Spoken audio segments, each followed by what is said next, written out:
નિમિત્તે ઉજવણી કરવામાં આવી।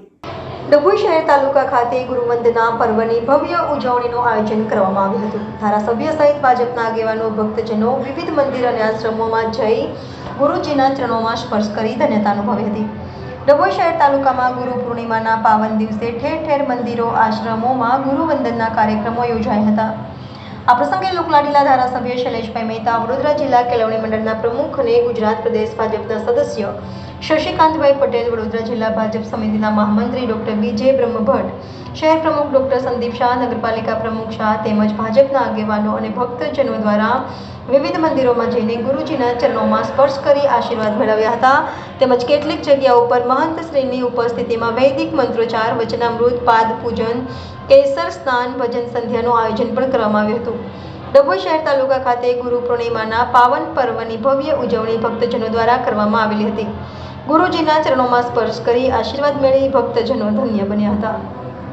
આજના સનાતન વૈદિક સંસ્કૃતિના નિયમ પ્રમાણે પાવનકારી દિવસ એટલે આજનો ગુરુ પૂર્ણિમાનો દિવસ। ગુરુ પ્રત્યેનું ઋણ ચૂકવવા માટેનો એક દિવસ છે।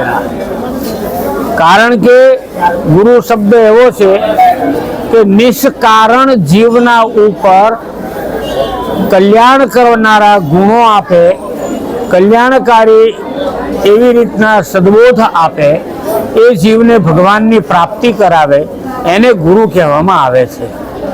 ગુરુ એટલે જીવાત્માને પોતામાં ન જોડતા ભગવાનમાં જોડે તે સાચો ગુરુ છે। પોતામાં જોડે તે સદગુરુ કે ગુરુ કોઈ હોઈ શકે નહીં, એ સ્વાર્થી લોકો હોય છે। એટલે આજનો જે પવિત્ર દિવસ છે ગુરુ પૂર્ણિમા, એટલે વ્યાસ ભગવાન એ આખા જગતના ગુરુ છે। આને કૃષ્ણમ વંદે જગત ગુરુમ, સારાએ જગતના ગુરુ ભગવાન શ્રી કૃષ્ણ નારાયણ છે। સ્વામિનારાયણ સંપ્રદાયમાં સ્વામિનારાયણ ભગવાનને આ સંપ્રદાય ગુરુ માને છે। ભવ સંભવ ભીતિ ભેદનમ, સુખ સંપત કરુણા નિકેતનમ, વ્રતદાન તપઃ ક્રિયા ફલમ, સહજાનંદ ગુરુમ ભજે સદા। ભગવાન સિવાય આ જીવનું કોઈ પણ કલ્યાણ કરનારું નથી, માટે સર્વથી શ્રેષ્ઠ ગુરુ એ પરમાત્મા છે અને પરમાત્માનું ભજન કરવું જોઈએ।